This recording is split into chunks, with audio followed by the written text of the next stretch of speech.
Hey witches, if you are enjoying Waking Up the Witch, then you're definitely going to want to check out my magical shop, Moonbee's Wellness in Medford, Oregon. We have a curated collection of crystals, incense, sage, witchy books, tarot, oracle, and so much magic made locally here in the Rogue Valley. Whether you're just beginning your witchy path or you've been on this journey for quite a while, we have so many items to support where you are in your journey. And we ship anywhere in the US, so no need to be local. But Moonbees is more than just a shop. We are also a sacred space and supportive to your healing journey. I'm a Reiki master, and I also offer a lot of intuitive sessions, including past life readings and past life regression sessions. And all of this can be done virtually online, so I can help you no matter where you're at. Come visit us in Southern Oregon or follow Moonbees Wellness on Instagram and Moonbees_Medford on TikTok. And remember, magic's this way. This episode of Waking Up the Witch is brought to you by Taylar Pickett Styles. I'm Taylar Pickett, and I am an intuitive hairstylist in Southern Oregon. I offer in-person services as well as online tutorials on how to care for your curly hair, how to properly shampoo your hair. If you're a hairstylist, I offer lots of education and one-on-one consulting on how to build your clientele and take care of your clients. If you're interested in any of these services, please reach out to me. There will be a link in the bio. I also offer organic hair care from Innocence Organic Beauty, and you can also buy that online through me, link in the bio, and also on my Instagram page, Taylar Pickett Styles. I also have a TikTok page if you're into just talking a little bit more deeply about things, going into deeper dives about hair care, self-love, and self-worth. My TikTok handle is Southern Oregon Curl. And don't forget, tame nothing, nourish everything. Enjoy this episode.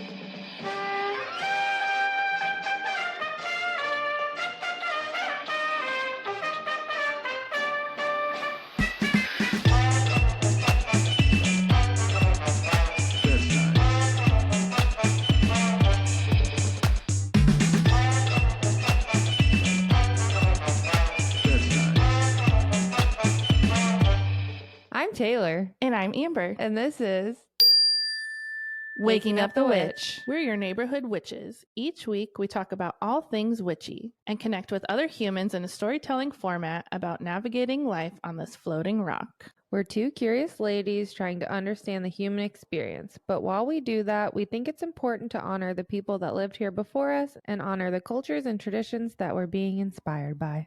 This podcast is about waking up the witch, which means we are learning and growing every day. That being said, we are always open to feedback on how we can do better. The views and opinions of our guests don't necessarily reflect the views and opinions of Waking Up the Witch. Now, let's go, ghouls.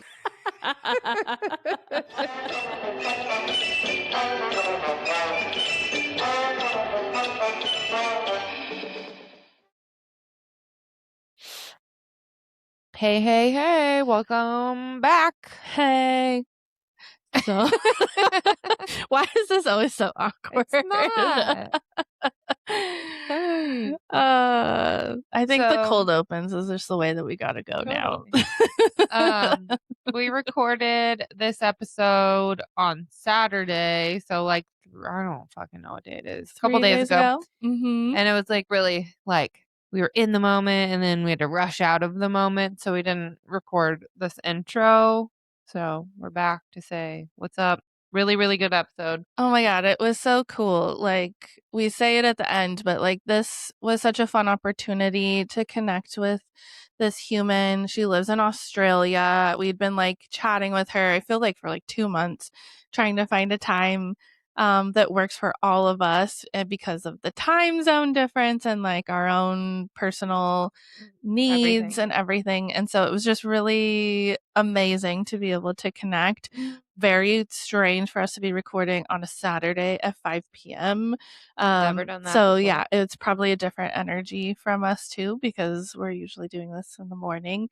But it was just so special to connect with her. It's like, man, her life journey, I keep thinking about it and just like how deep like the deconstruction process is for people, and like also how lucky you and I are to have like like we have some religious stuff from our past, but it's not like deeply installed and ingrained like it is for a lot of people. I feel like I have enough to understand kind of what other people have gone through, but I just like it was never very serious for me. Right. And my parents didn't care. Like they weren't in church. My grandma wanted me. It wasn't like a Yeah. big deal. Yeah.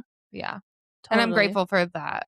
Yeah, Sure. for sure. And I'm really grateful to like hear these stories from other people It's kind too. of scary though.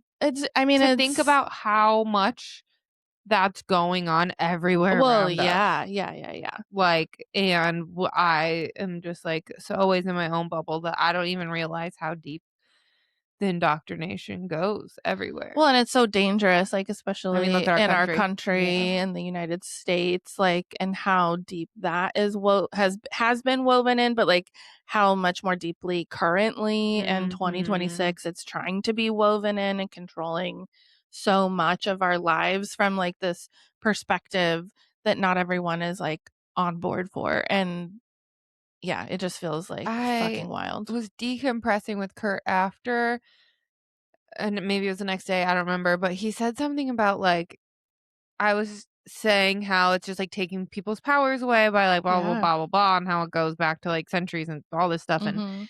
he was like, well, yeah, they're slave religions. And I was like, whoa. Just the way like Yeah. he put that, I was like, it's crazy because Yeah. you're supposed to give a bunch of your money to the church Mhm. and then the whole prosperity gospel and staying in line, like it really is a way to keep people in the like slave mentality, Mhm. the capitalism mentality, like all of it. Mhm. Yeah, it runs fucking deep and it's dirty and Well, and there's like teeny tiny bit of truth to some of it, enough to like keep people believing in the lies. I was really fascinated about our like conversation about the rapture and like Oh getting yeah. like a quick little lesson in the rapture. Well, because we grew up Catholic, so that's not And like nobody yeah, talks about that no, but like we hear about it, especially now being so for connected sure. through social media and stuff, and like how much people like believe in that and continue to believe in that, even though it continues to like not happen. And yeah, it's just Cognitive really dissonance. intense. But yeah, this was such a fun conversation in Incredible that way. storyteller. Like, yeah, I think the whole time we both were just like locked in. Locked in. Yeah. And I want to be her friend. She is so Same. cool. So fun and really like honoring her inner magic and the witch that she is today and her authenticity. And it's just a really beautiful, empowering story too that I think is Important. inspiring to many people and part of like why we do this podcast. So yeah, we loved it. We can't wait for you to listen. So we'll stop telling you about it So you can so do that it you can yourself. listen. Yeah. But before we leave you, please go check out our Patreon at patreon.com/waking up the witch. You can join for free. You can also join at different tiers monthly to help support this podcast. You can also do one-time purchases if you just want to like buy us some caffeine because we use a lot of that Mm-hmm. or whatever. And then we have like numerous different chats over there, whether you're paying us or not. Mm-hmm. We want to connect with you and tell us what how you feel about Yeah. these. You can All comment on each episode too, which is cool. so And cool. also don't forget that you can watch these episodes over on YouTube. So I believe it's just Waking Up the Witch podcast. Yep. You'll find us over there. And then please go to moonlightmagic.org and sign up for our newsletter. That will start soon, and you can get all updates if you're not somebody that's on social media. Mm-hmm. Using the newsletter will be how you find out about all of our upcoming events. We have a lot going on, and they're just going to keep getting like bigger and more widespread. So make sure to go over there and sign up for that as well. Yeah. Okay, enjoy. Enjoy. Okay, so go ahead and close your eyes if that feels good, or if you're in a space where you're able to do that. And let's take 3 deep grounding breaths in through the nose and exhaling out the mouth. Breathe in and release. Another deep inhale And let it all go. This next one, the biggest one you've had all day, breathe in. A little deeper. And release. So allowing yourself to fully arrive in the present moment, setting aside any worries for the day, and just being here. We'd like to invite in our higher selves and our spiritual guides and our ancestors and any other loving spiritual beings to hold us in a protective container. And we are asking that whatever is meant for the collective to come through today, and we trust in that. Thank you, thank you, thank you. Hello, hello. Please introduce yourself. Tell us who you are. And if you know your big three, we'd love to know that too. So I am Hana. I am a witch. I'm known as Hana the Suburban Witch on Love. most online spaces. And I'm a professional tarot reader and astrologer as well. So I definitely know my big three. So I'm an Aquarius rising, a Virgo sun, and a Scorpio moon. Ooh, that's a really fun combo. Nicely balanced. Yes. Happy Uranus moving into Gemini day. So I've got a little alert on my phone that's going to pop up when it happens. I already feel it coming on. Well, tell us all about you. Take us back to childhood and how you grew up. Tiny baby Hannah. So Yeah. I'm over here in Australia, if you couldn't tell by my accent. And I grew up in a very religious household, very evangelical, Mm. Pentecostal Christian in an Assemblies of God church. And that was all I knew for a very, very long time. And it's such a particular brand of Christianity. I say brand because it is like full of marketing and branding. Yeah, totally. It's a business. And it is, Yeah. when people say I grew up, super religious, sometimes they'll think of homeschooling or very conservative clothing and those sorts of things. And it wasn't like that for us, but that didn't protect from other issues that come along with it. So growing up in that, there was a lot of control around the media consumed. So we weren't supposed to listen to the radio. We weren't supposed to watch secular television. There was like approved and not approved things you could do. And we skirted the boundaries a little bit. My parents watched Star Trek. That was Whoa. allowed. It was a bit of like, don't tell anyone at church that we're watching this. Always So got to that's bend the rules somewhere for a little bit something. of a little pushback at home sometimes. But then my grandparents, my dad's parents, were like extra super duper religious. So my grandfather was a preacher. They were missionaries, and that was like a big part of their story and a big part of, I guess, growing up, hearing and seeing them go away and talk about all of the things. And, their house was filled with all of the souvenirs of the places they'd been as well. So it was very in your face and relevant. And they were Dutch immigrants. They'd come over from Holland when they were in their early 20s, moved to Australia, and they came from the Dutch Reformed Church and then moved into this more Pentecostal type of church. And they had a lot of testimonies around why that was a thing. So one part, right, my auntie is a little bit, my dad's sister is a little bit of an interesting character. She has a few tall tales that she will spin and is quite manipulative with those. Interestingly enough, she has the same big three as me, but in different orders. Oh, wow. So that was a bit of a trip when I finally got her birth time. Was like, no, I don't want to be anything like her.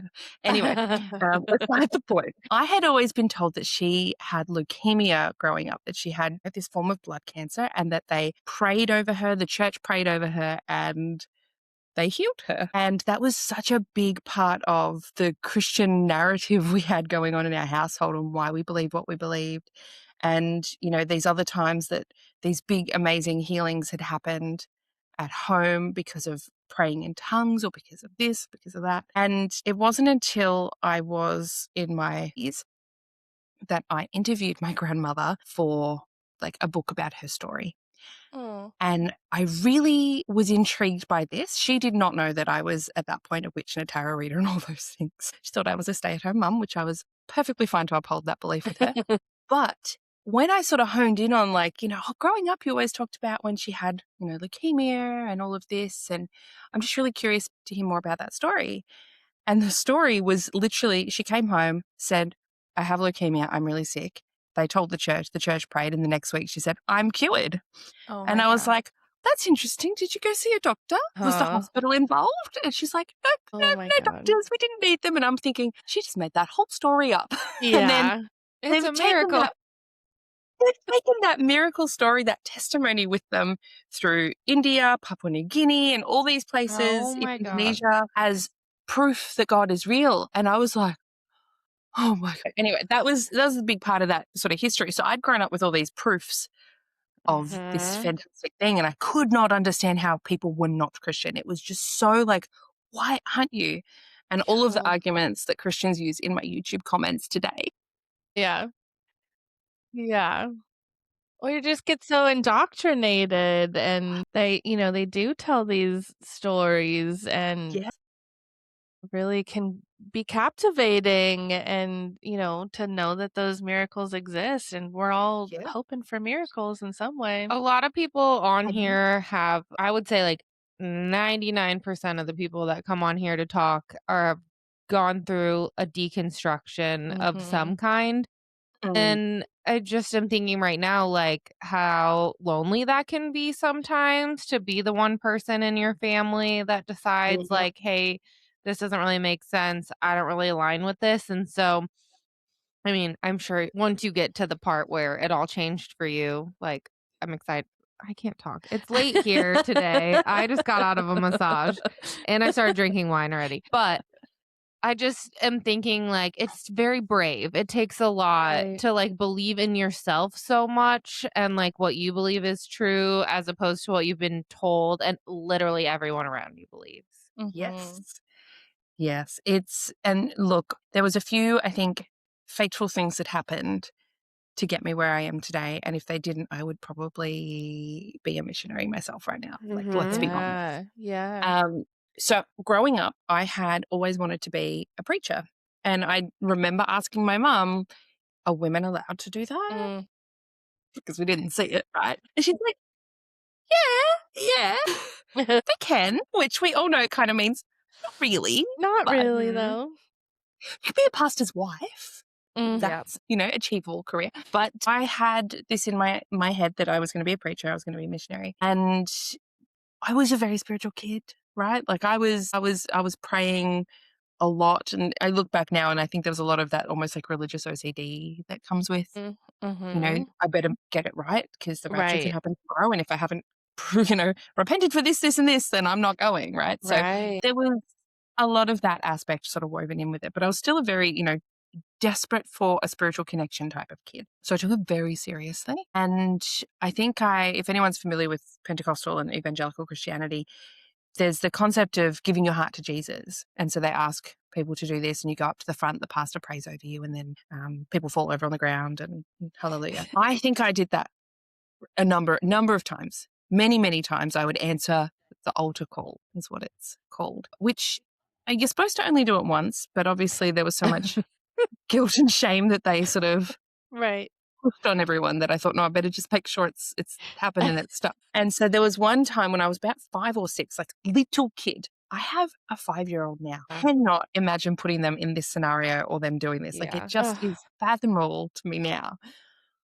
5 or 6 years old, went up to the altar call, and the pastor's praying over you. They push on your head. There's catchers behind you to catch you, and they lie you down on the ground. And I remember just lying there pretty much in my head going, please, please, God, give me something. I want to know that you're there. Please, please Mhm. open my heart to Jesus. I want to feel something, right? This like desperation to feel Mm. what everyone around me is obviously feeling. And I got a vision. Now in this adult mindset that I have and Yeah. with the beautiful hindsight that life gives us, I probably fell asleep for a little bit and had a little bit of a dream. Who knows? However, because I mean, you're lying on the ground, you got a little blanket over you for modesty, like all that. But when I woke up, I said, I've had a vision.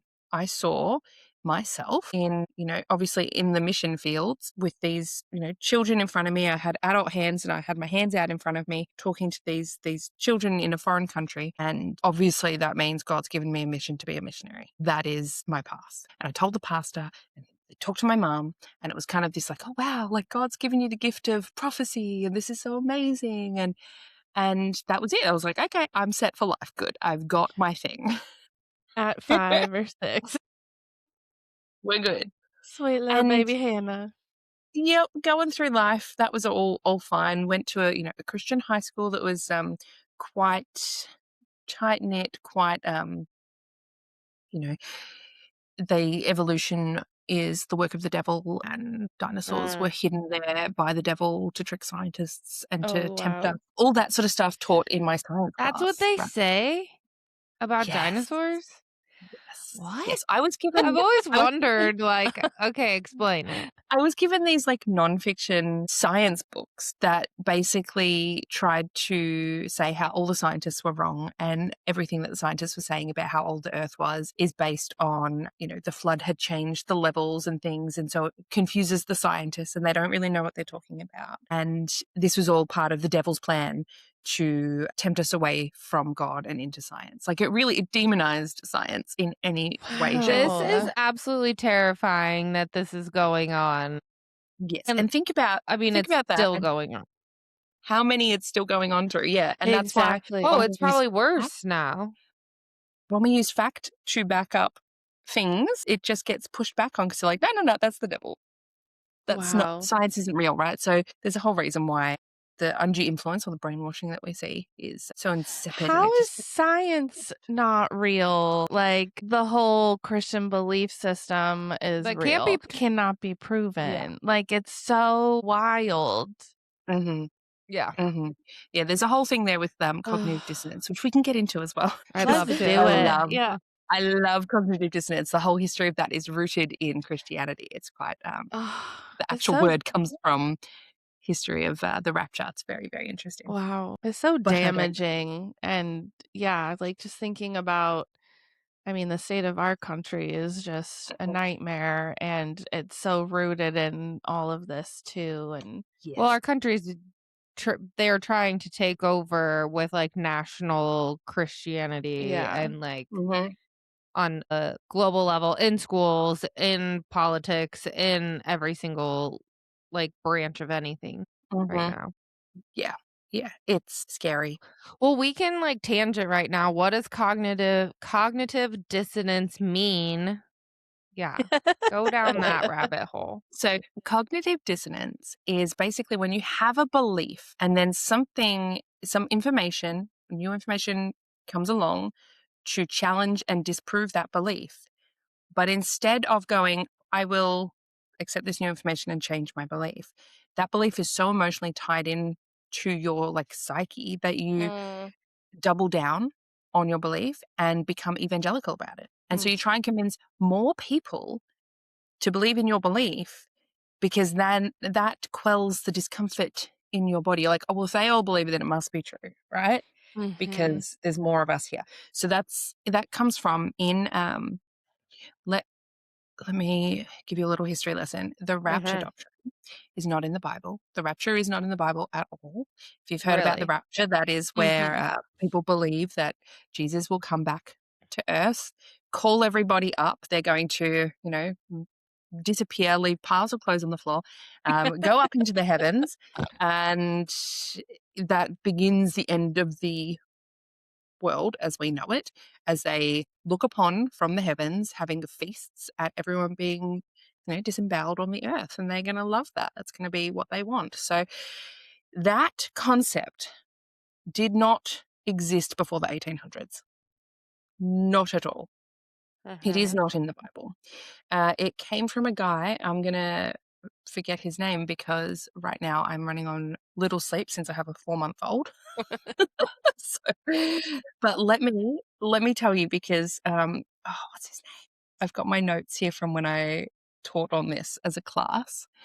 if I can pull it up quickly, but I'm not going to be able to under pressure. Under pressure? No, it's not going to come up. I can't find it. Anyways, That's okay. beside the point. Dude from New York State who decided he wanted to read the Bible and learn as much as he could about it. He went through, he did some very convoluted gymnastics, maths type of stuff with some of the prophecies that were put in there and came up with a date for the rapture and the concept of the rapture. When that didn't happen, he doubled down and started telling more people about it. And it ended up becoming something called the Great Disappointment, which is he had told and convinced so many people the rapture was happening on a certain date because of his calculations in the Bible that everyone sold their farms, gave away all their money, and basically just was like, I don't need any of this. I'm going to be raptured. Oh my And then God. it didn't happen. And then suddenly they didn't have any of their things. They were put into ruin.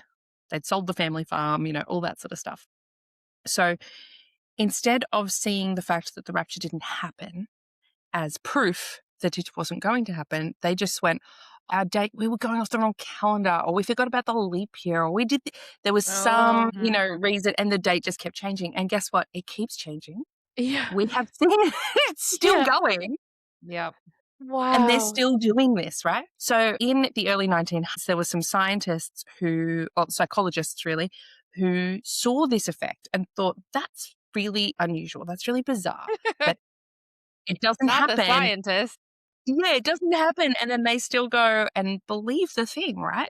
So they thought, let's look into this a little bit deeper. So they proposed a study, but they didn't want to use the Christians specifically. They wanted to see if it happened elsewhere. So they found a UFO cult.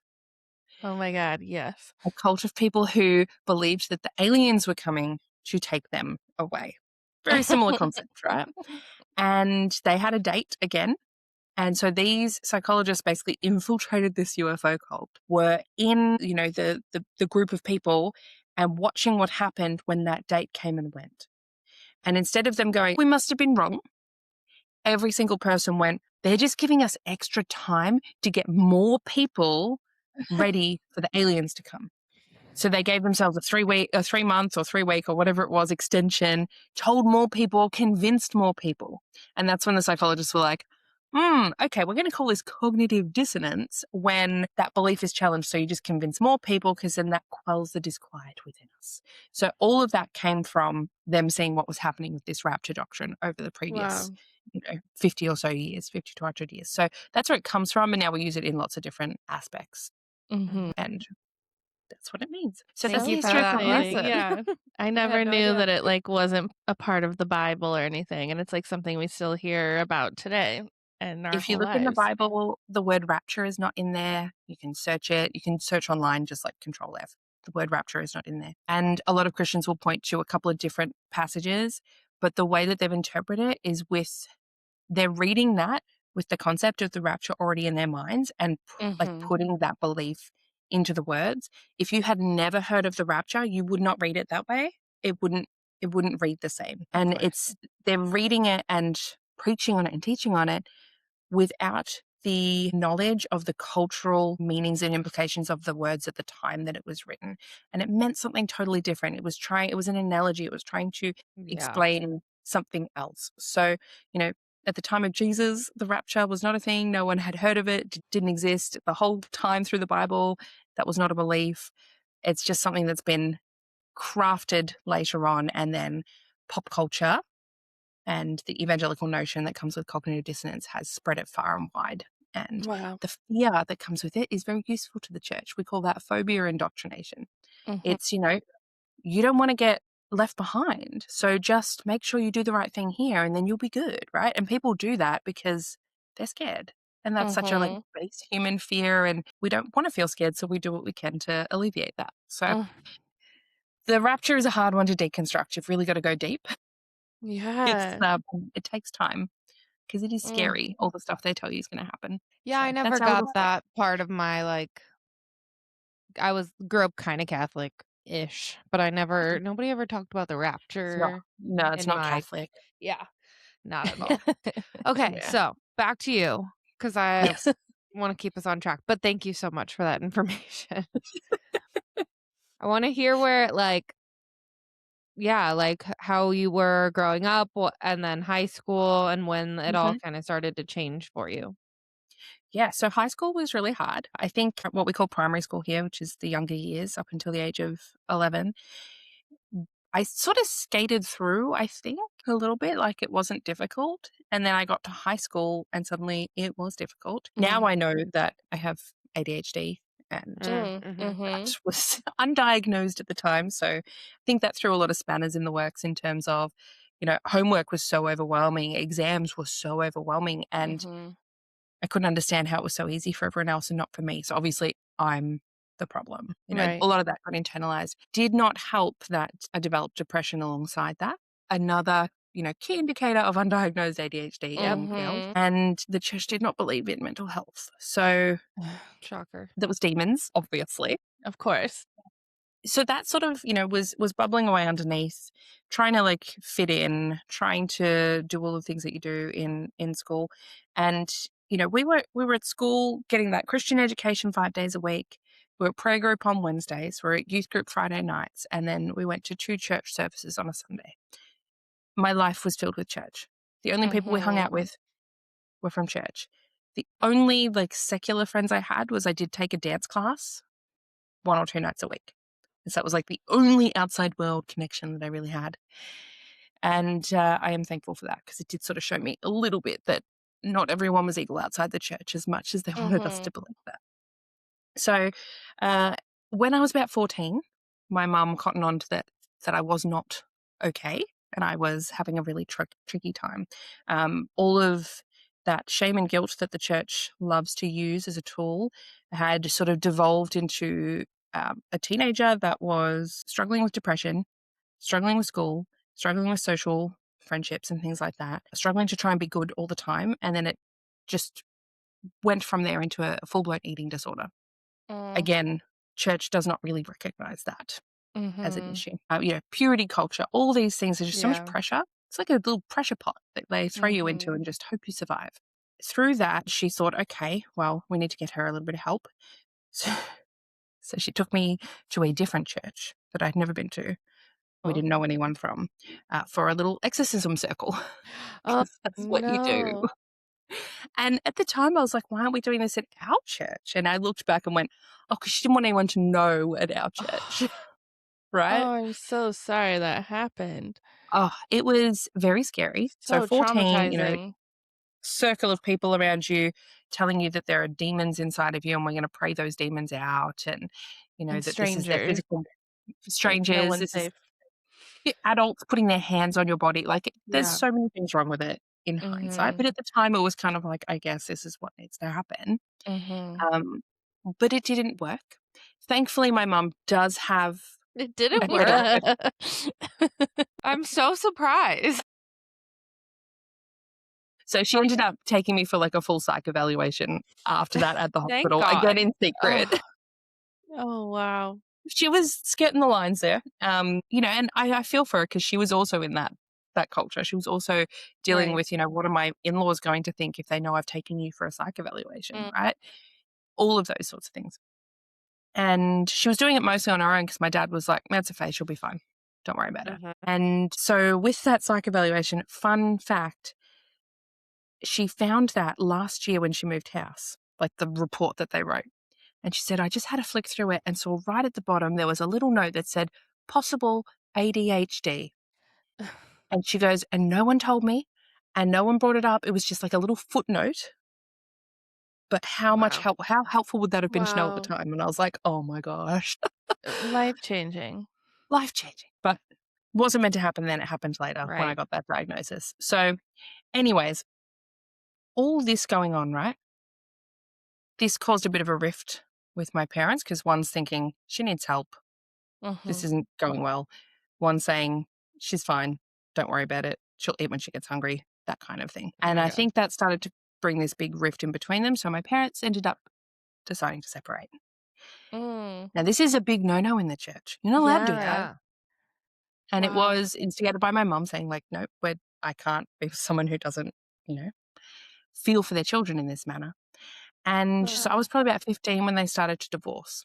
And I remember telling my friends at school, and they were shocked. And then next thing you know, they weren't allowed to talk to me because we are a family living in sin now. Oh my God. Then, after my mum decided to move out, I moved with her because I'm a 15-year-old girl.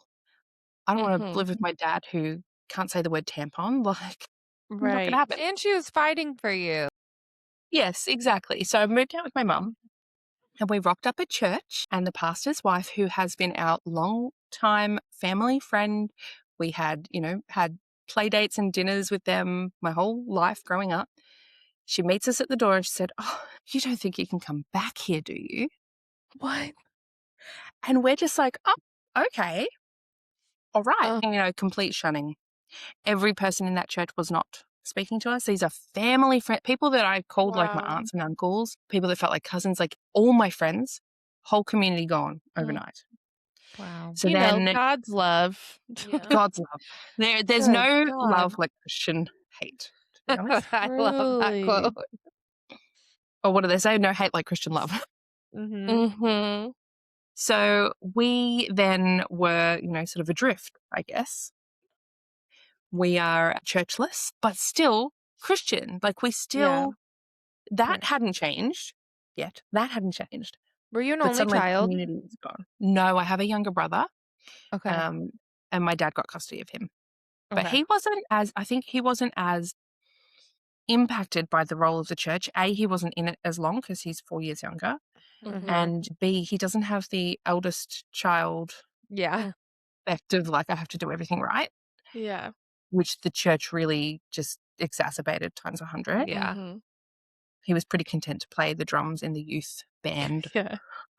Just, that was what he did. Just vibing. And he's play a the bass, he. play the drums. So He was pretty good. boys have it easier. All They the do. pressures They on the don't get the women. purity culture aspect. Yeah. Yeah. And I've spoken to my mum, since now, right? And talked about some of the ways that they would preach about purity culture. Here is a rose. Let's pass it around. And at the end, all the petals, everyone squeeze it and do all of this. And then does anyone want this rose at the end? They do the same with a piece of paper. Can we get the crinkles out? No, we can't, right? Like Right. all of these analogies that were taught to us in youth group. And she said, I had no idea. I had no idea what they were teaching you. I thought they were just reading you the Bible. Oh. And I was like, ooh, that's where the main indoctrination happens, right? Yeah, exactly. You're so young and impressionable. Exactly. So that was teenage life. Teenage life was a bit rough. Yeah. Very rough. And so then we're out of the church. And we tried a few different churches. Nothing felt right. And I'd only been in one for my entire life. I ended up having to move schools because no one would speak to me and the bullying became so toxic. Oh, And I'm there going like, I didn't do it. right. Like, what? So we moved schools, moved away, lots of tumultuousness happening through there. And it was a bit rocky for a while, but we sort of found our new footing. I started to kind of explore things that I wasn't allowed to previously. I was like, well, if I'm not in the church, maybe I can read that book. Maybe I can read Harry Potter, right? Like, not that I want to give anything to that person now, but for Right. me, that was this huge rebellion point of like, Yeah. Totally. meant to be evil. I went to like book banning things for that when I was younger. Now I could try it and see what everyone's talking about. Now maybe I could read a vampire book, right?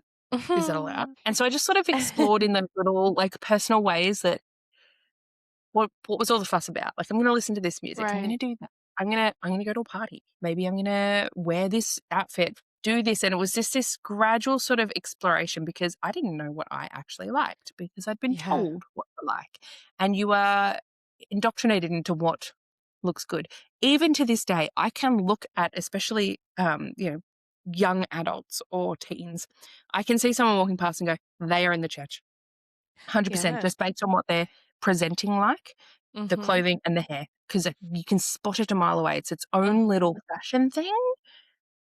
It's really bizarre. I can spot them a mile away. It's like a secret talent. Well, Pentecostals usually like skirt, right? Long skirt, long hair. Not our church, no. This was, so we were in a mega church. Okay. It was, you still have to be modest in terms of shoulders covered, cleavage covered, which was hard. My mum and I are both quite breasted people, and anything is apparently sexual when you have boobs. So Yes, exactly. that was always tricky. But no, it was, men wearing a really nice button-up shirt and suit pants and a suit jacket. Women usually wearing either sometimes a dress, sometimes jeans and a nice top. Like it was. Okay. Have you heard of Hillsong? Yeah. Okay, so we were a sister church to Hillsong. Okay. So if you know what the people on stage look like at Hillsong, we just Mhm. wanted to be that. We wanted to be Darlene Check. That's what every girl dressed like. A Yeah. blonde blowout. Of Like course. that was the vibe. Just like little copycats in the Did you audience. go to like a public school then when you left? No, they switched me to a Catholic school. Okay. Oh. So, which I had been told that Catholics were performing witchcraft. Wow. I mean, they're not. They just don't call it that. They're definitely the witchiest. Anyway, so I had Truly. like I went to this Catholic school. I remember thinking like, this is probably not allowed. But the reason my mum switched me there was because they offered dance as a subject. And she thought that would be good for me, which it was. So I just went and did all the Good. art stuff and that was great. But it was also eye-opening because even though it was a Catholic school, those kids were not Catholic. Like they were not Christians No. the Yeah. way I Right. thought Christians were supposed to behave. So going from a school where they were definitely like the good little Christian kids, you cannot kiss somebody before you are married, to suddenly going to this Catholic school where that was not the case. I was like, whoa, Yeah. this is new. Catholics have confession, so Yes. you're good. And at Real that school, free-for-all they had a over there. class. They had a class called, because you had to take a religious subject. And so I chose, and at the time I was still Christian, I chose one that was ethics and morals. And that was a big eye opener for me because they're discussing things of an ethical nature, right? Loved it. But she would bring up, like, the teacher would bring up things like abortion. And I was straight up like, absolutely not. It's murder. Can't do it, right? Just the indoctrinated stuff would just plonk out. But she challenged every single one of my beliefs. She's like, well, why? The whole class did not agree with me. And I was like, what do you mean? You're all supposed to be Whoa. like Catholics Christian. are pretty like pro-life. Yeah. And Yeah. most of the teens in the class were like, oh no, I don't agree. And so I'm hearing different points of view for the Wow. first time. And I'm like, am I wrong? Am Wow. I wrong? And this was sort of the first time that those beliefs had really been actually challenged. And I didn't have answers. I had what I'd been told, Right. but I didn't have answers. I realized I didn't actually know all of the stuff. The teacher's making us watch Gattaca and we're learning about all of these like ethical concepts that I'd just not been exposed to any other points of view ever. So huge eye opener. I remember writing a paper about why climate change was a hoax. Like it went deep, right? If I can change, Wow. there's hope. Wow. Right, yeah. Totally. That was sort of the beginning, I guess, of that sort of all really falling apart. And by the time, so that was sort of 16, 17, by the time I was 18, I started wanting to sort of get out and explore a little bit. And I started to travel. And I wanted to travel by myself because I wanted to do what I wanted to do. Good for you. And this is where things started to get a bit interesting. So when I was 20, I had a boyfriend and really wanted it to get a bit more serious. He was a bit non-committal, sort of a bit playing a little bit hard to get in a lot of ways. And one day he suggested we go on a holiday. I said, yes, absolutely. Let's go on a holiday. And he said, well, where should we go? And I was like, I don't know. He said, come on, Hannah, give me something random. I was like, I don't know, Cambodia. He's like, I love it. Let's do it. And I was like, seriously? Fun. Wow. He's like, yeah, let's go to Cambodia. I was like, okay, let's go to Cambodia. And then my little, 20-year-old heart's like, we're going on a holiday together. It's serious. This is serious, right? I So mean, we that go is over to pretty Cambodia. serious. It's pretty serious. I'm with I would you. take it serious. Yeah. This is a sign. So we go over to Cambodia. And it's meant to be this like little 2-day sort of romantic holiday together. Within the first couple of days, I was like, this is not it. This is absolutely not it. No, and you're on holiday. He was Trapped. like, if you know anything about Cambodian history, the Khmer Rouge, that sort of thing, they have a place called the Killing Fields. And he was so keen to go there. And I was like, okay, because of historical, Right. reasons and wanting to pay respects and all of that and understand it. But there was a part of me that's like, he's a bit too excited about this.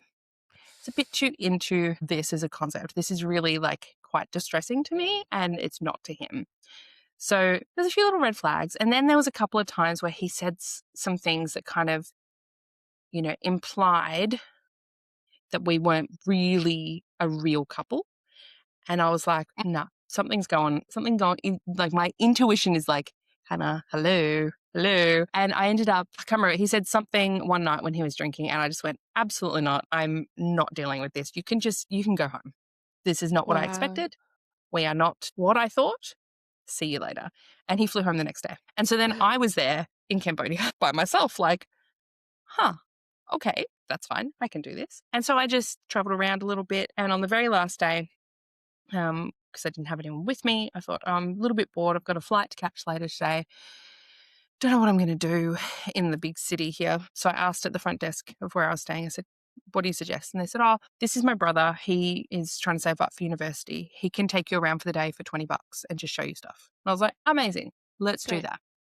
Jumped on the back of his moped and I said, just take me to whatever you usually do, or like, I'm happy to just tag along, or like show me things. I don't really care. I'm just kind of want to get home because this has been a crappy holiday. And he says, well, I often go to visit this orphanage and I'll usually take some rice to them. I said, great, let's take 2 bags of rice. So I'm on the back of the moped with 2 20-kilo bags of rice under each arm going, is this safe? It was, no, but we did it. Holding on with my legs. Anyway, we get to this orphanage, drop off the rice, and they said, do you want a tour? So I'm like doing this little tour, and they said, this is where we teach English. And I'm in this English class, and I turn around, and, my hands are out in front of me. There's all these kids in front of me, and I went, this is my vision. Oh, my God. I have so many chills. And I was same. Totally blown away because it was like clarity, clear as day.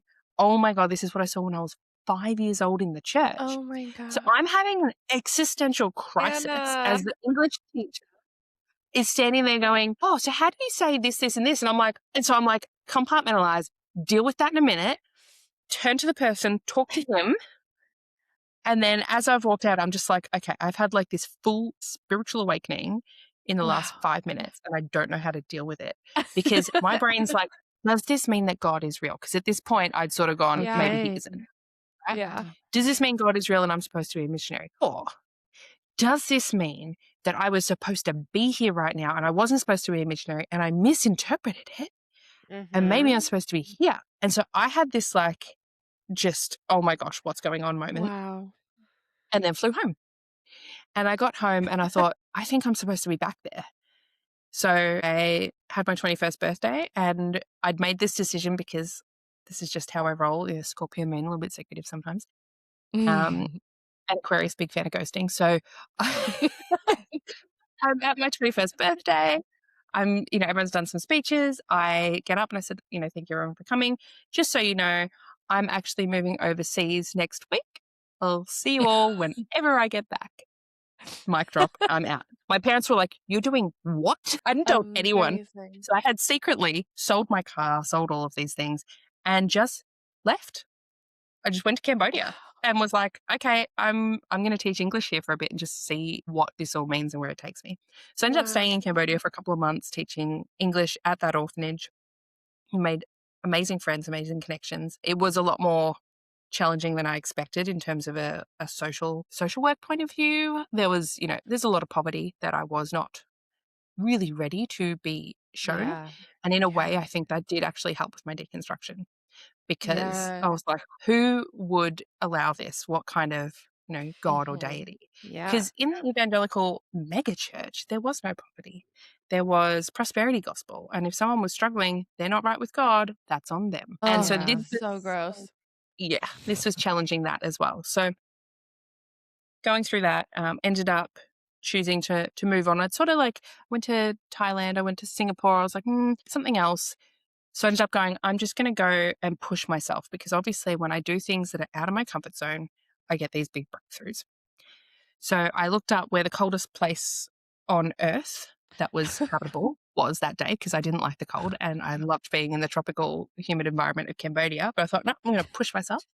And that day it was Canada. So I was like, I'll go to Canada. So I applied for a working holiday visa and got it like straight away and was like, Wow. "Well, I guess I'm going to Canada." So I packed up and went to Canada, which was rough when you have not packed for Canada. And this was December. Oh my Holy shit. God. So I went from hot, humid, wet season Cambodia into Canada at the end of the year. Like negative degrees. Negative like 30, negative Holy 40, like moly. cold. So I first flew into Vancouver with a friend that I'd met in Cambodia, and she let me stay with her for 3 weeks whilst I looked for a job.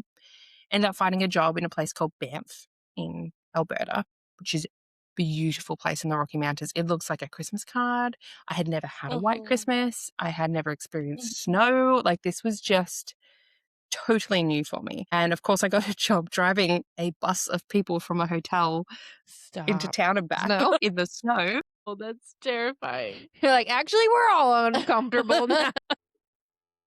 But the like I grew up fall driving in sand and on the beach. So I was like, I got this. It does feel like you're just driving in sand, especially that dry, really dry snow that they have there.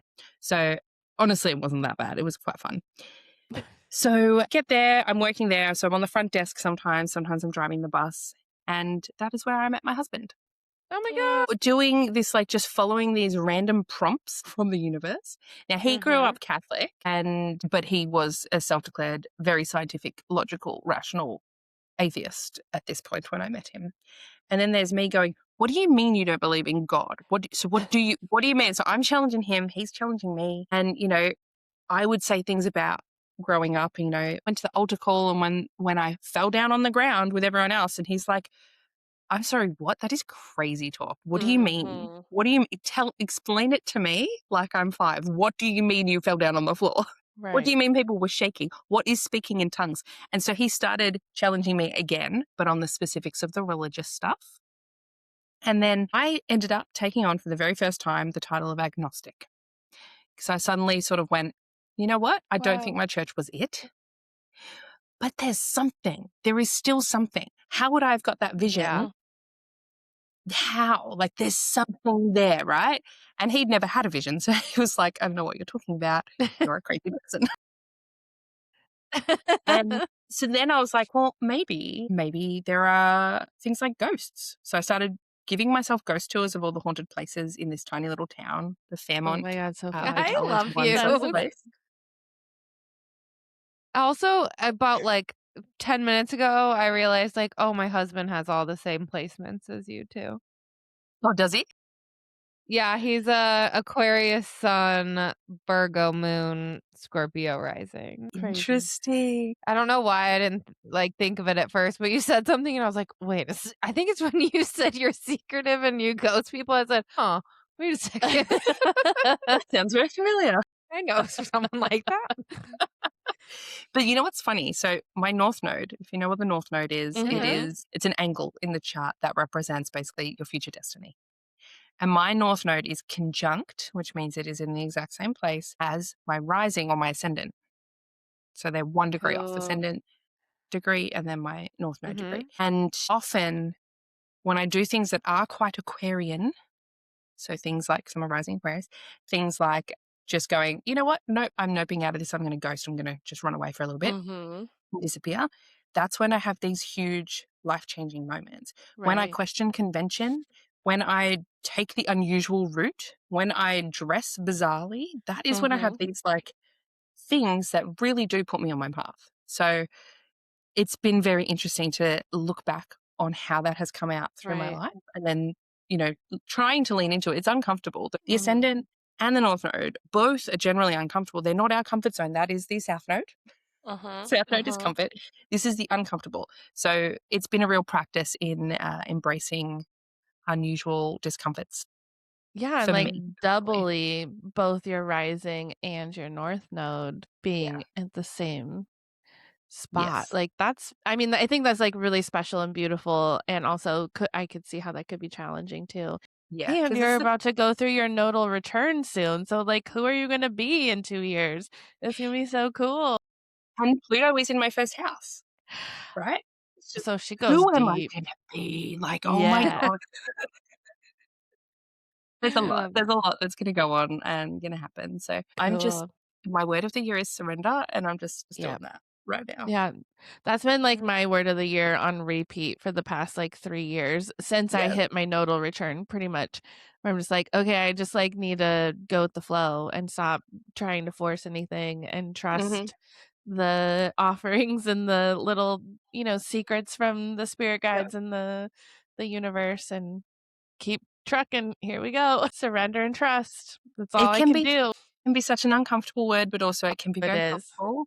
Yeah. Being, I've just had my third child, and he's, as I said, 4 months old, which is tricky sleep wise. And there'll Mhm. be times where he wakes up at 2 a.m. and he's just awake, Ugh. and like you can't, like if I just leave him there, he'll start crying. So you got to like get up and be with him, and then try not to wake my husband. So I'm like, we're just going to surrender. We're going to go put Bridgerton on and just chill out for an Yes. hour and a half in the middle of the Something night. about that's like a little bit nice though. Like, If you surrender, I it's nice. kind of miss those times. So, like, I was complaining about them in the moment, but like, I miss those little moments in the middle of the night where I just turned on reality TV and Yeah. nursed my baby, and it was like, and then you think of all the other moms all over the world that are doing the same thing that you're doing at the same Yeah. time, and yeah. So if you Yeah. just say it's fun, Well, you make it fun. Like if I remind myself, go, just surrender.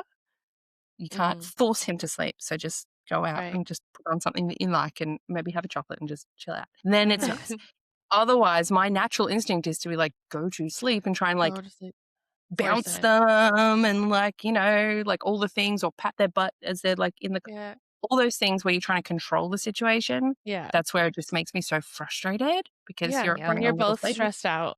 Yeah, Which means exactly. it's not She's going to like, happen. why is she patting my butt like that? So then, just I that little always word of being like, remember thinking like nothing lasts forever. The beautiful moments don't last forever. The terrible moments don't last forever. So just like be in the moment. It will Mhm. end eventually. And Mhm. Yeah, so I think that's what this got too me shall through like pass. all of the little newborn times. But you've done Yeah, it 3 times, so you don't need me to tell you that. yeah, yeah, yeah, I have. Practice. So anyway, so met my husband in So you're Canada. agnostic.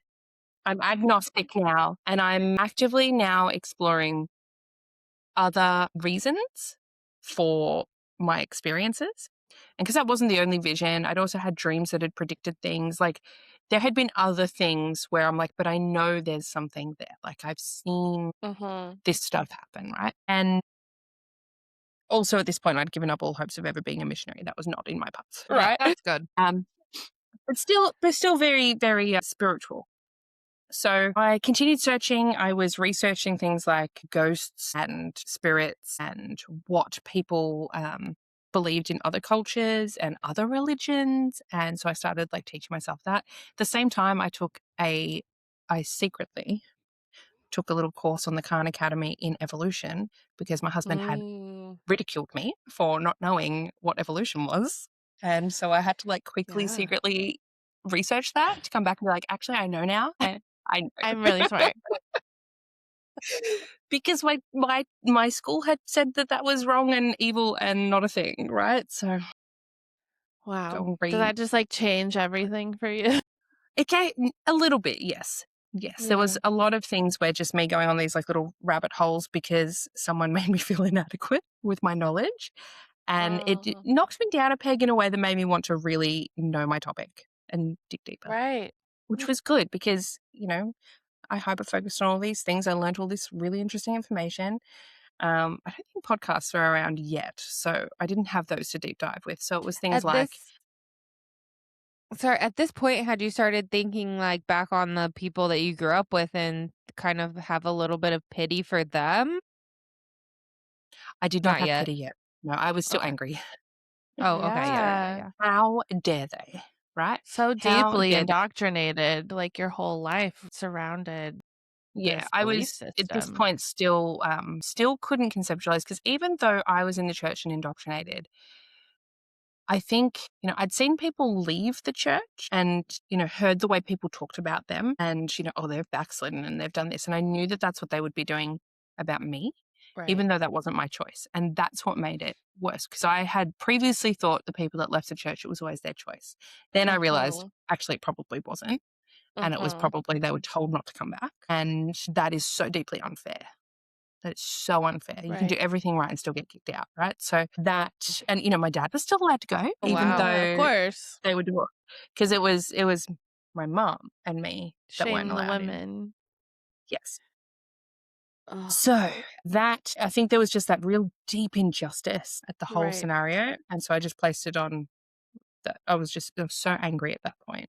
And I couldn't understand how my friends had just done the same, Anyway, so hence why getting out and going overseas to the other side of the world was very beneficial. Let me cool off Yeah. a little bit in the Canadian snow.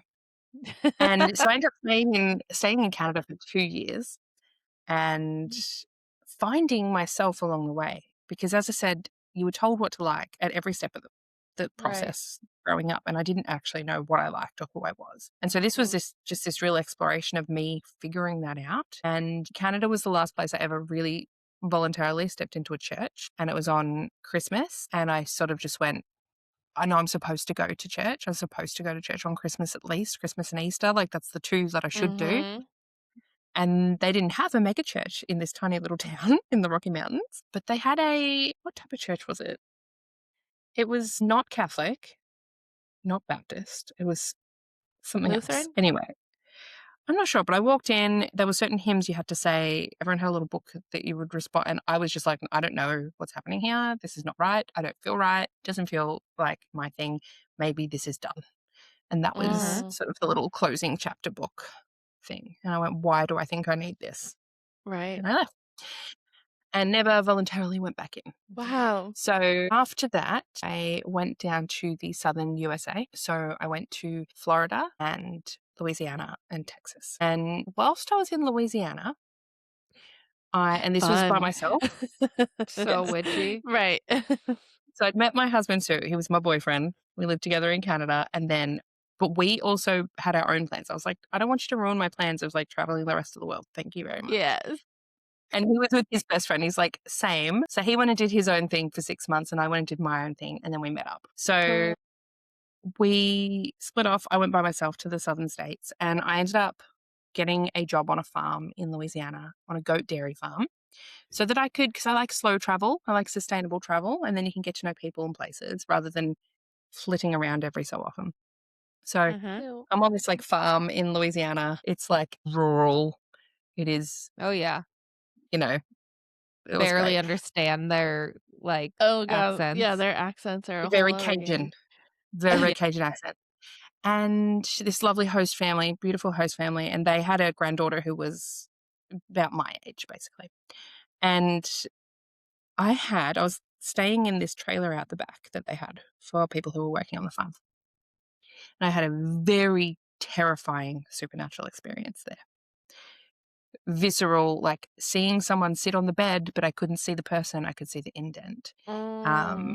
Waking up with sleep paralysis, but not the typical one where you feel a weight on your chest and you feel held down, being held down by my wrists. And I could move my body and lift up, but I couldn't move my wrists. And feeling someone on that, like terrifying experience. And it threw me right back into the church for a hot minute.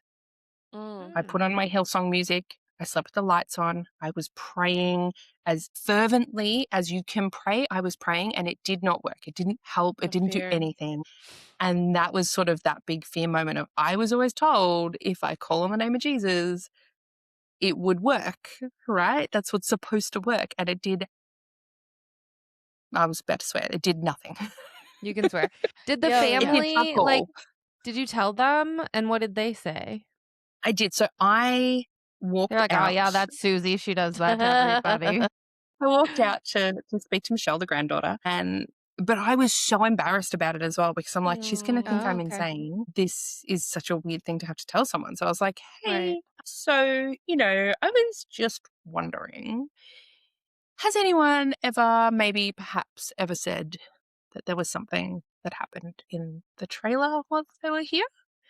And she was like, what have you brought back with you from New Orleans? And I was like, oh, you believe me? And she's like, girl, we live in Louisiana. My best friend's house Right. is haunted. There's Civil War battlegrounds over there. Like, Yes. of course. Like, Yes. this is So much what this energy. place is. And I was like, okay. And she goes, but no one's ever said anything about the trailer, so that's on you. I'm like, okay. What do I do about it? And she's Right. like, well, I've got a friend who's a witch. I'll call him. He'll come over. Okay. My brain in this moment Right. is like, a witch. They think they're a witch. Yes. Second thought was a boy witch. Right. Right. Young Hannah. And so I was a little Miss Judgy Pants inside, internally. Right. But I am very aware of what is expected of me in someone else's space. So I was like, thank you so much. That is so kind of you. I would love that. That Scorpio thought- moon is so judgmental. Yep. So I was like, I'll just let him come in and do whatever he's going to do and whatever. I was a little curious.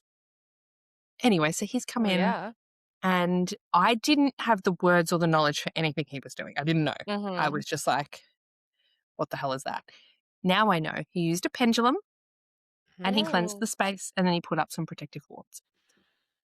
In that time, I was just like, okay, whatever, this dude is next level. Anyway, so he's left. And that night I thought, okay, do I put on my Hillsong music again and put the lights on? I thought I'll give it a chance. And what happened instead was as I was lying in the bed, I heard this scraping on the metal roof of this trailer. And like that real nails on a chalkboard type of scraping. And it was scary still. I was still quite scared. But that was the extent of it. And I thought, okay, maybe that was just a tree. Maybe there's a tree and it's windy and it's just blowing and scraping on there. But I couldn't really fathom it being anything else. It was just kind of like, maybe it's just that and I'm letting my imagination get away with me. Maybe I made it all up. Maybe it's all this. And then, of course, the next morning I walked outside, turned around, and there's no trees anywhere near close enough that could have done anything. So that kind of solidified for me. I was like, okay, so it does sound like maybe something was trying to get in and couldn't. Maybe what he did worked. Why would that work and what I did didn't? Right. So I sort of had this like, again, existential crisis of like, is my beliefs wrong? Yet again, we go on another deep dive. So then by the time I'd finished up on the farm, I ended up going back to New Orleans before continuing on to Texas. And whilst I was there, I went into this store. It's called Voodoo Authentica. And I just picked the brain of this poor dude. I was just like, I have to know what happened to me. I have to know whatever I brought back, whatever. And he was so kind. I think he could just see that I was losing it a little bit. Going through it. And he said, look, I can feel that you've gone into one of the cemeteries here and something has grasped onto you because you are quite open. I can see how open you are. And I was like, how do you know I went to a cemetery? And I went to a cemetery the day before I went and worked on the farm. I did one of those cemetery tours. So there was a garden tour, which was gorgeous through the garden district. And you could see like where they filmed Interview with the Vampire and all of that. And then I went to visit Marie Laveau's grave as well, because I was told that's what you do in New Orleans. And he said in one of those graveyards that you stepped foot in, that's where something's attached on. And he said, you don't know proper graveyard etiquette? And I was like, there's graveyard etiquette? What are you talking about? And so he gave me a bit of a schooling in graveyard etiquette and respect for spirits. And then he also said, you've got to work on closing yourself up when you don't want to be open. Otherwise, you'll just be a target. Yep. And I was like, okay, all right. So I think those sorts of words and the little schooling he'd given me sank in and started to grow. And so I started getting books and reading more into things like protection and what are psychic abilities. And suddenly learning all about psychic abilities, not only could I go, oh, that stuff happens to me all the time. Yes. I thought that happened to everyone. Because it happened to me, I just presumed everyone had it and it was so normalized that you didn't talk about it because it's just so normal, Turns out, no, those were psychic things. And now I had words for them. The other thing was I noticed this real correlation between a lot of the stuff that was talked about as a spiritual gift in the church suddenly I'm seeing it in these books about psychic gifts. And I'm like, oh, are they the same, but just different words for it? And so I'd sort of seen this, like, these two spiritual things suddenly come real cozy up next to each other. And it was a bit of a light bulb moment of maybe it's not wrong and right. Maybe there is a little bit of correct stuff sprinkled throughout all of them. Maybe they've all come up with the same concepts, but different ways of getting there. Maybe they've just misconstrued certain things. And then so I started doing this, like, full comparative religions thing in my brain between all of these different religions and practices and things like that. And then as I kept doing it, going through it all, it kept coming back to witchcraft of, like, I think I feel most comfortable doing these things myself and being in charge, learning as much as I can, and then me doing it rather than relying on someone else to do it. And me figuring it out rather than being told what to do, because who else is going to know better than me when I'm dealing with my own energy? Right. And I've had so many spiritual teachers that have got it kind of half right, or maybe they've got the wrong information. So I'd rather, find my own information. So I sort of went through this little bit of a awakening in that regard again, as I continued on with my travels. And then when I got home and really started experimenting and exploring things. So that was kind of my, like, intro into witchcraft, and it just grew and blossomed from there. Again, once I got home, it was a lot more done in secret because I didn't want any friends or family to find out. Yeah. My husband knew, Yeah, you're but it was like a kind whole of, different person with your worldly experiences yeah. going back home. How long were Yeah. you gone for? So I was gone for 2.5 years in total, Yeah. Wow. maybe a little bit over, just under 3 years. And so after the That's a States, I long went down time. through South America and worked in the Amazon, and just had just such a wonderful experience doing all sorts of stuff, seeing all sorts of different types of life and living. People who had never heard of Jesus before, ever, and did not need to, right? How Into our exciting. communities, right? So, Or at least you didn't go there as a missionary to be like, well, I'll tell you Yeah, about him. uh-huh. right. Absolutely. Absolutely. Instead I was doing these things with an open mind of, oh, wow, is that edible? How do you prepare that? Oh, I didn't know you could eat piranha. Like, it was just this real, I think the whole thing was a real lesson in how much I didn't know. Yeah. And Which is so I still take beautiful. that learning. Even Yeah. now, I probably don't know so much. There's so much Oh, I don't know. totally. Yeah. And I will never, To- ever get, that egotistical, I know everything, because I know I don't. If anything, yeah. I know I don't know it. Yeah. So where are you kind of today? Yeah. So again, it took quite a number of years for me to fully embrace publicly this side of myself. That took You're very time. public with it. I'm very public now. Yeah. And a lot of that was at Saturn return. Definitely helped with that. Mm-hmm.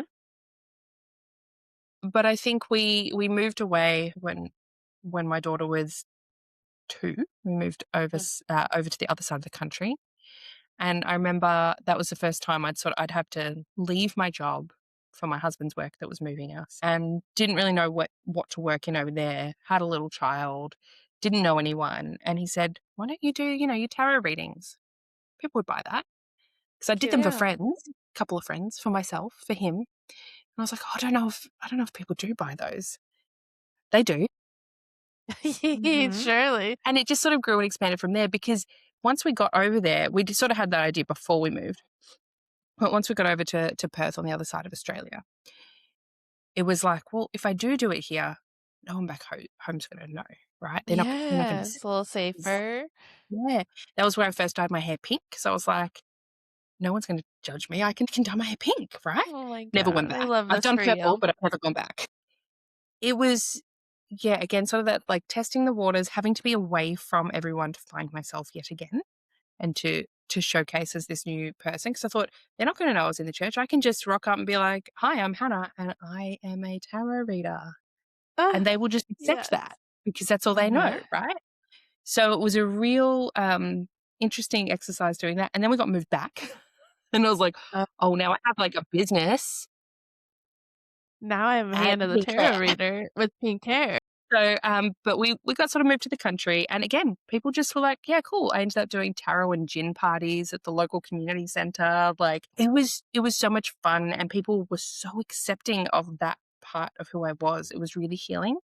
My mum knew. I had before I even opened the business, I had offered a tarot reading to my mum when she was really distressed one day, and I thought, I've got this tool that can help her, but is she going to think I'm demonic? And can I? And she hasn't gone through the same experiences to get where I am yet. And I offered it to her, and she was open-minded, and she sat down and she took notes. And then she's been one of my most frequent clients. Yay. She takes notes. She does everything that I tell her to. So Wow. I was so curious where she's at now. Your with mom everything. seems Yeah. so supportive, like, just this whole is. time. She is. So She amazing. has been on her own deconstruction journey. Yeah. Feels like she was a little bit behind, but we've definitely done a lot in the last couple of years together. What a gift. It's been very interesting. She's gone down her own rabbit hole around cults and indoctrination and brainwashing. And, she comes to me with have you heard about this cult where they do this? And there's a documentary. Have you been listening to this? So she's all over it now. Fascinating. So, which is wonderful. And she was a lot older whenever she went through hers. Yes. Even more to deconstruct.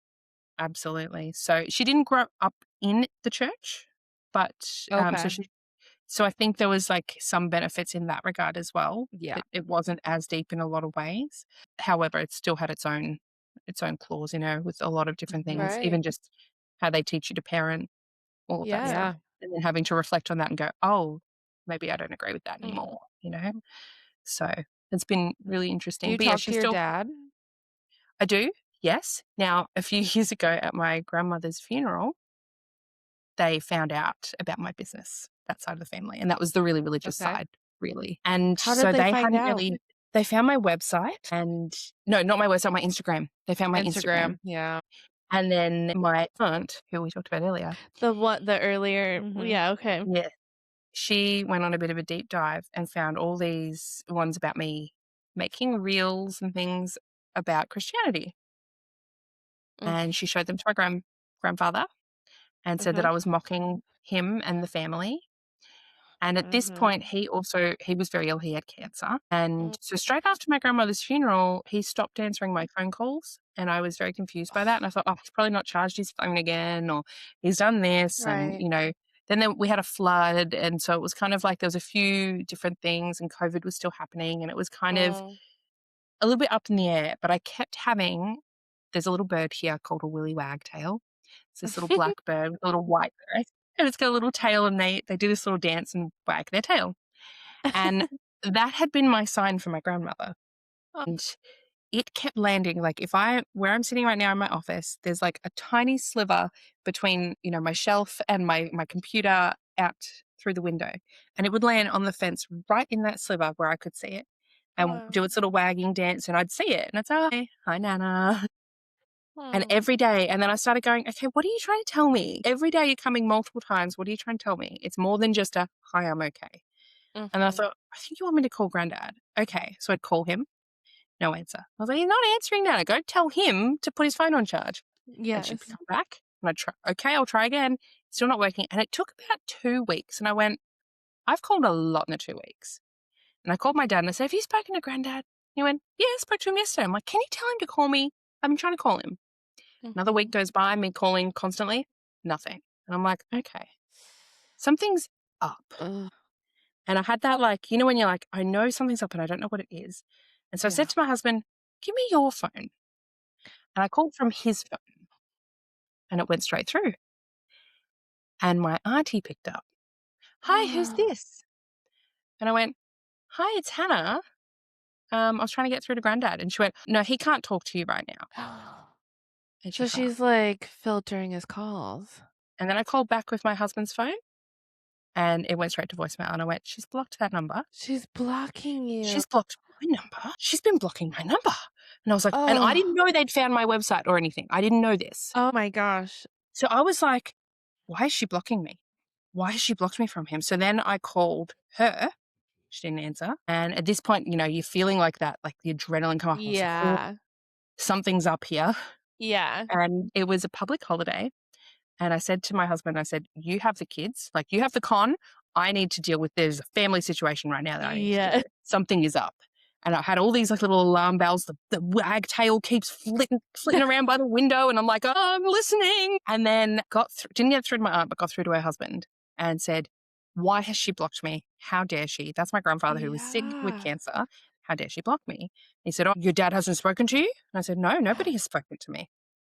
Anyways, turns out she called me back and she said, Hannah, we found all of this horrible stuff that you've been saying. You're devil worshipping and all of these things. And how dare you? It's so disrespectful. And this whole time I'm thinking, I just want to see my grandfather. Like, Right. I don't know how much time we have. I want to see my How grandfather. dare you? I did a little bit of that, like people pleasing, like whatever. I will delete any of the videos you want me to delete. Just let me see him. Just let me see him.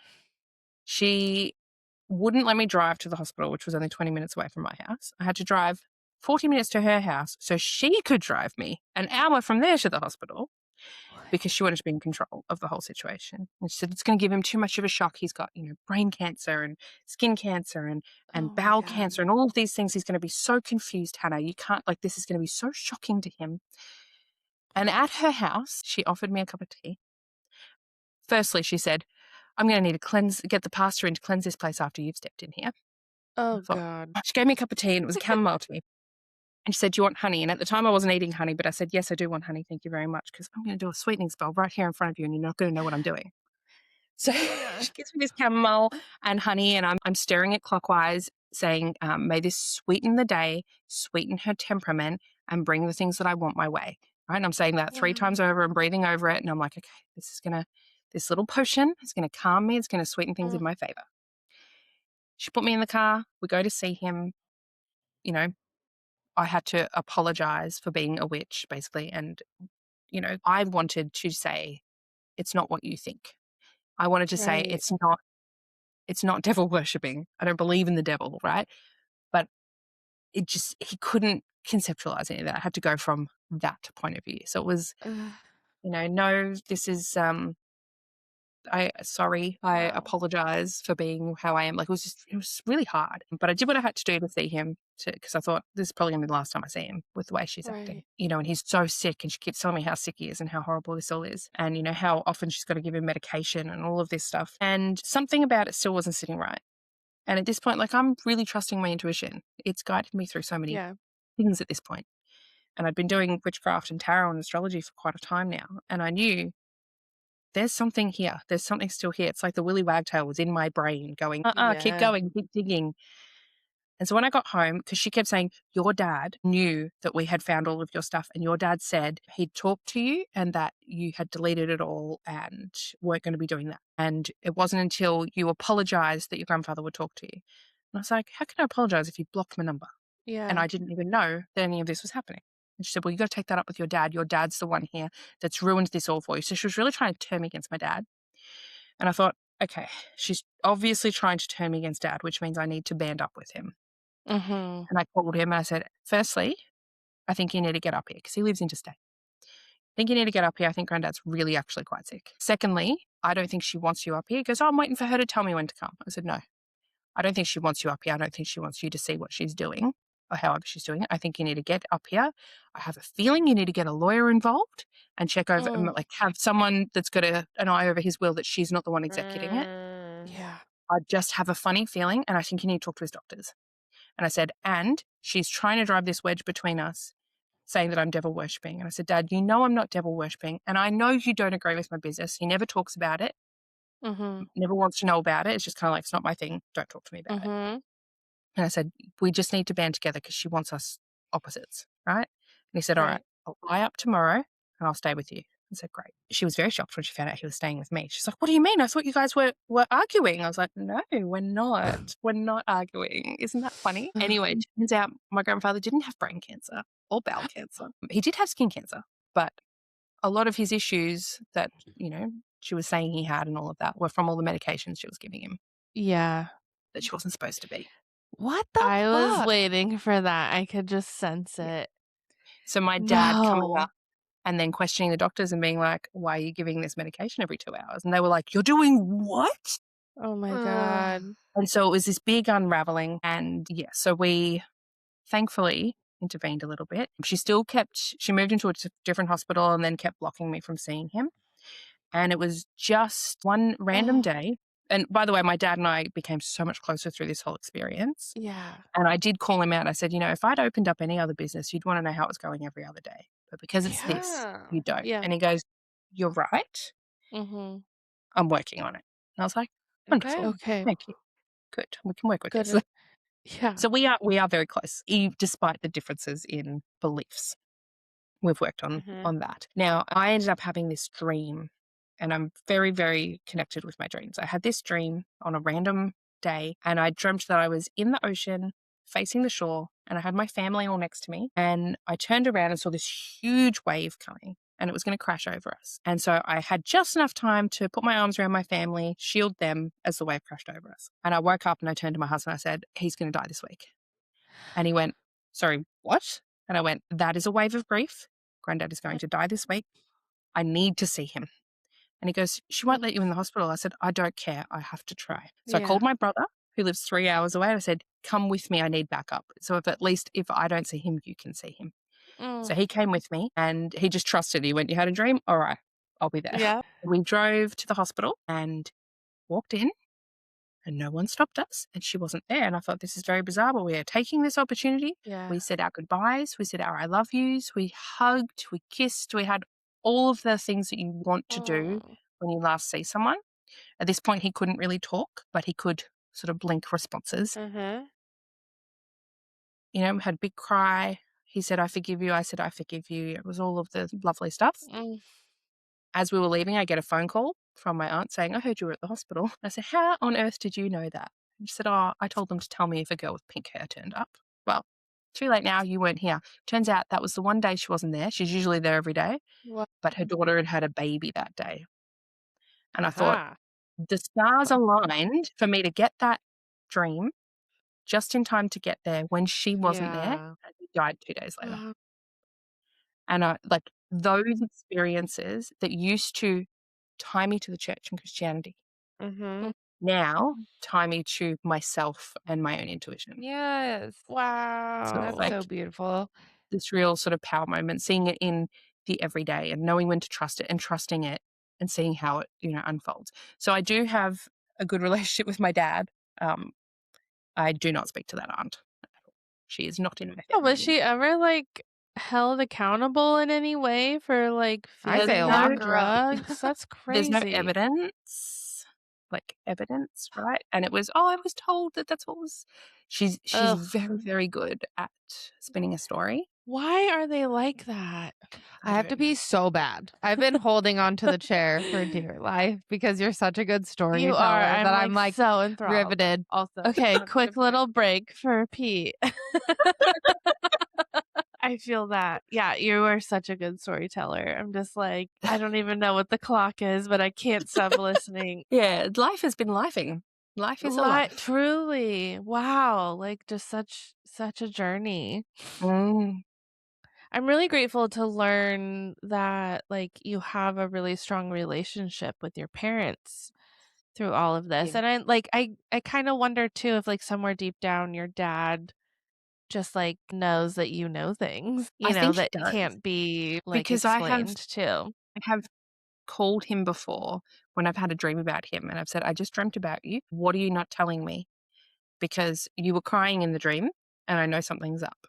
And then he'll go, I wasn't going to tell you yet, and then tell me the thing. And I'm like, so he's had that experience. Yeah, that's that's undeniable. This fake miracle leukemia thing. This is true undeniability, So yeah, he's experienced that. I don't think he likes to give it too much thought, personally. Well, yeah, it probably kind of scares him a little bit too, I'm sure, because of how he's been raised and, indoctrinated into things too, that it's it's a little scary, I'm sure. But yeah, you can't deny it. It's very real. Yeah, for sure. Okay, so it's been about an hour and a half. Oh my God, we're on one. You transported us. I am a talker, I'm sorry. No, you're a great talker. I didn't want to stop you, but also, I've tried to respect our time. Well, we've pretty much wrapped it up to where we are now. I know. It You was got amazing. It was so babies. beautiful. So are you just fully doing the like newborn thing? Are you working with clients right now? Are you I taking a am. break?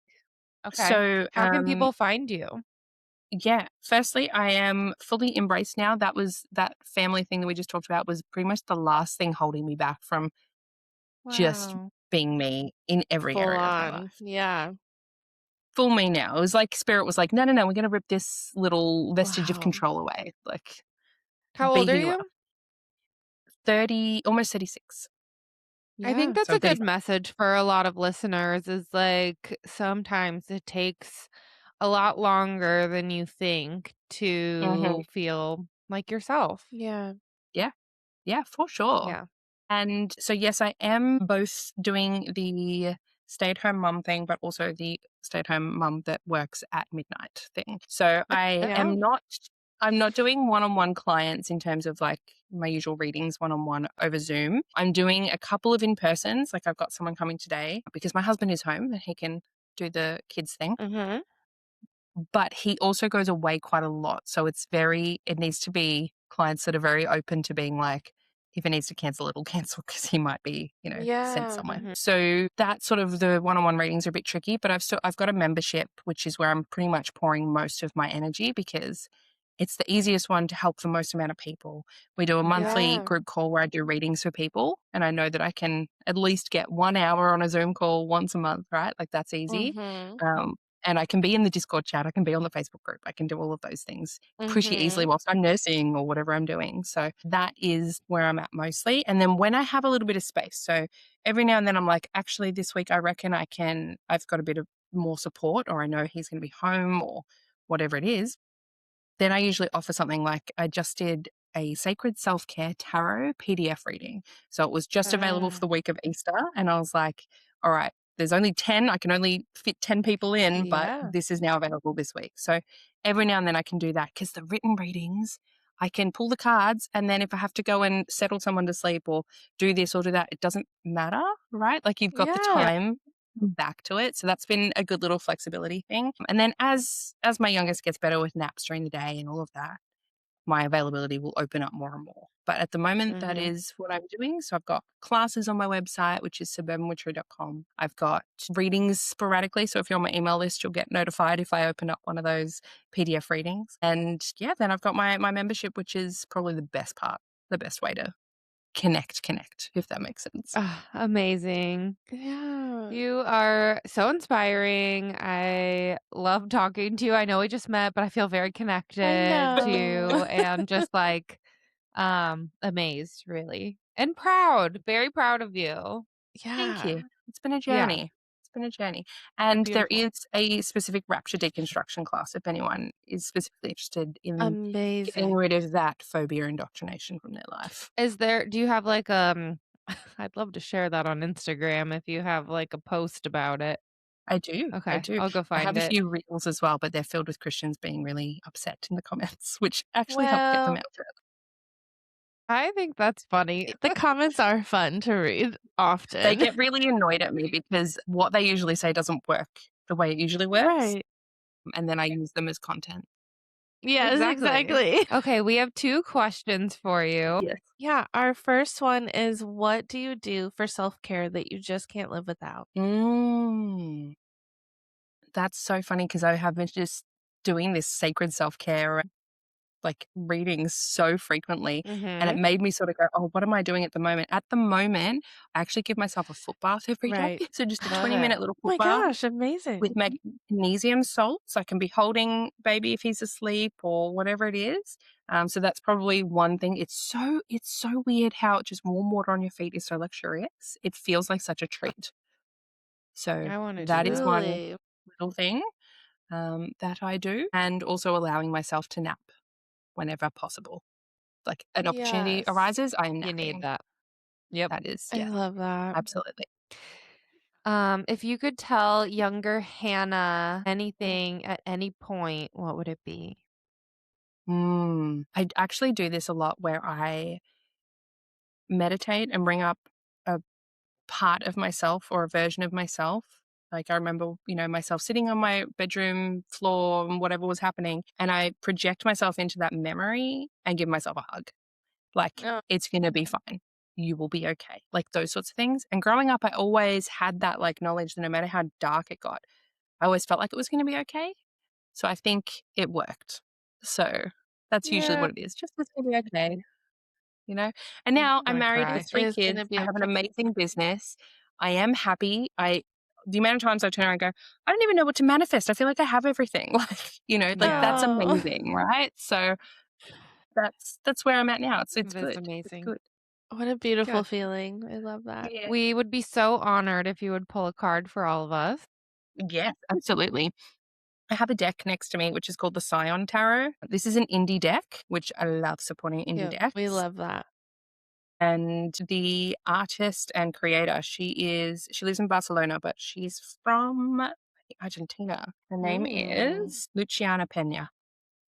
So the Scion Tarot, it's a witchy tarot, and there's another one called the Scion Sigils. And so she's made sigils with the major arcana, and you can pull those cards for certain reasons.